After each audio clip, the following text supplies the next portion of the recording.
Hey, thank you for tuning in. These are podcasts from Playa del Carmen, Mexico during lockdown in the time of COVID-19.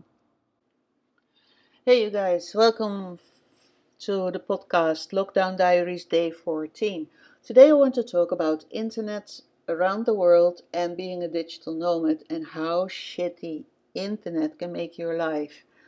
Um, Living in the Netherlands, internet always was available. I mean, if it wasn't available, the phone company would inform you why not, because probably they were doing some maintenance and it would only last maybe an hour, 2 hours to the maximum. I cannot even recall long periods of time without internet connection in the Netherlands. When I moved to the Philippines, that changed. That changed a lot. First of all, I had to deal with multiple providers that had different areas where they would serve internet to the public. So I was on Smart and Globe, the two main providers. I had a phone with a dual SIM. Um, so I had two SIMs, for one for each provider. Then there was the thing of finding a house that offered Wi-Fi, which is getting more the normal thing in the Philippines to have, but still there are areas where the connection is super bad or simply not available. I remember renting the Cliff House far away from everything, and there was no phone connection.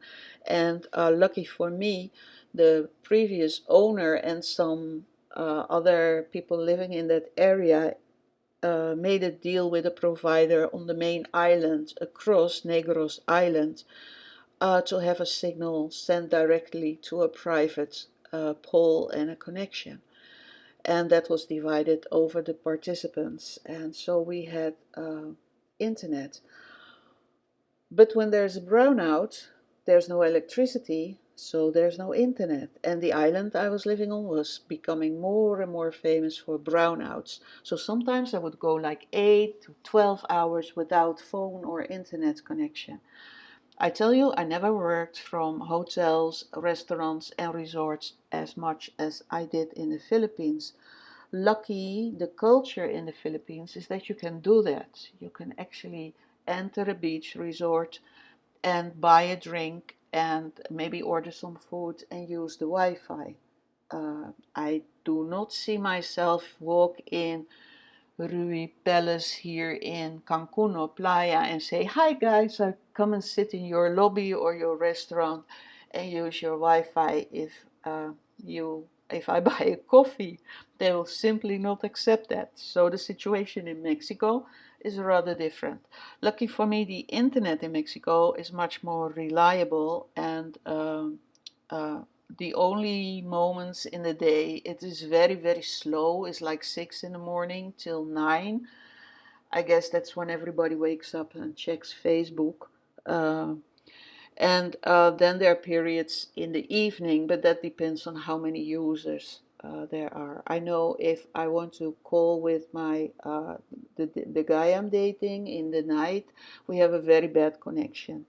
He says it's because everybody in the resort where he works, all the workers go online. I think it is because he's far away from a router. But because if he is closer to a router, we have a better connection. So I think his room is just in a shitty area of the compound he is staying. Um, I don't think I have any limits here on the internet. What I see in my available internet connections is that it's 5G and it serves me perfect. And it's very relaxing to have reliable internet. I remember the stress levels I used to have in the Philippines, especially living in the Cliff House, which was the best house I ever lived in. But when you have no phone connection and no internet, sometimes life can become very lonely, but you also become very aware of your vulnerability, how to contact anyone if there's no signal. Um, when you're working and traveling like I do, you prioritize your locations not only by, well, for me, it's also visa. How easy is it to get a visa? And how long can I stay on that visa? Because I am not a fast traveler, so a 2 week visa would not do for me. That's nice for a short trip, but not for an intense visit to a country like I like to do. So I select on visa, but I also select on availability of the internet, and I do a lot of research on that topic if I want to travel. And then there's always the moment of surprise when you are in the country and it's not what you've expected, or you're in a certain area of the country and it's not what you expected. When I first arrived in the Philippines, I stayed in Manila. The internet there is extremely good. Iloilo, you know, the big cities, Bacolod, Cebu City, it's amazing in certain parts. Uh, the hotels have reasonable to good Wi-Fi, depending on what kind of hotel it is. If it's like a party venue, the internet will be a lot less.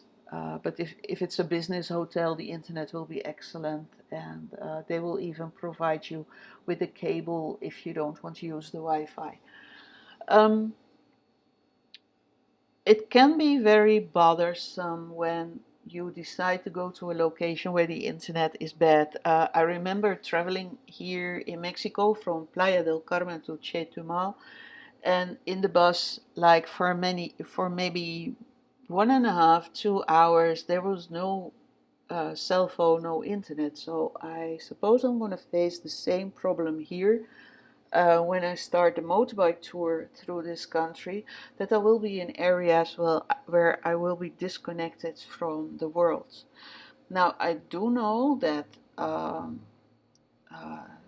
probably the 911 number, the emergency number, will be available. I have no idea how that works, and but that's what people tell me. That gives a little sense of safety. It's a country number, and it's nationwide, and it seems to work. So let's hope I never need it in an odd place and have to test this. I've never had to call any emergency services in my life. Well, only once, but that's a long, long time ago, and that was in the Netherlands. But for the rest, I've never had to use it, so let's keep it that way. But I hear stories of other digital nomads that kind of run around when they face a deadline and there's a brownout or the internet fails them, and they have to meet a deadline or they have an appointment with a client set. How you can work around that is that if I have a client, I clearly communicate a few things. I'm in a different time zone, most likely. That means that when my client's asleep, I'm awake. So that means that we have to be creative in communicating with each other. There are several ways to do that. I write about that a lot on the website floatingcoconut.net, and just click the category Digital Nomad and you will find all sorts of tips and tricks on that topic. And you should put it in the footer of your email, and in your terms of service, that services are provided, uh, but internet has to be available, and that internet interruptions are not a reason for your client not to pay you. That should be clearly in your terms of service. It should be clearly communicated to your client so that the client knows upfront that you are not to blame if there's an internet interruption. Um, It makes it a bit difficult though, because it's a matter of trust. If I tell my clients, I'm sorry, I couldn't meet the deadline because there was an internet interruption, he has to trust me that that is true. He cannot check it.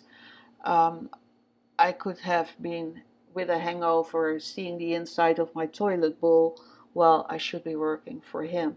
It's a matter of trust, but that is a reputation you build as a nomad when you have a good solid portfolio and good reviews from clients, your new client knows that you're trustworthy because of the reviews other people give you. Well, I'm talking about this subject because this morning was one of the rare mornings that my internet wasn't working and I couldn't work online. So I thought, well, then I do the podcast now instead of later today. And that's another thing. As a digital nomad, sometimes you have to be creative. You have to be able to work both online and offline, and see if no, that's just a skill you need to have. You need to have the ability to work both online and offline, and that goes for almost every profession, I think. Um, I think I said it before in one of the podcasts about digital nomadism that resourcefulness is the top skill you should have as a digital nomad, and that also comes to failing internet. Sometimes I use my phone as a hotspot when the house Wi-Fi and internet connection is not working. You have to find the best data promotions that fit your data usage, um, and you have to calculate your budget around that. And with that, you have to calculate your hourly fee around that. So asking like, I don't know, I just give an example, $15 per hour in one country doesn't mean that 15 hours dollars an hour is sustainable in another country, because internet might be very much more expensive and you might need more money. You either can cover those periods by saving up so that you can rely on savings, or by having prices that vary from project to project or country to country, depending on the overhead expenses you make. Thank you for listening, and I see you guys tomorrow. Stay safe, stay healthy, and don't forget to subscribe and hit the bell sign so you know what time I'm uploading my next podcast.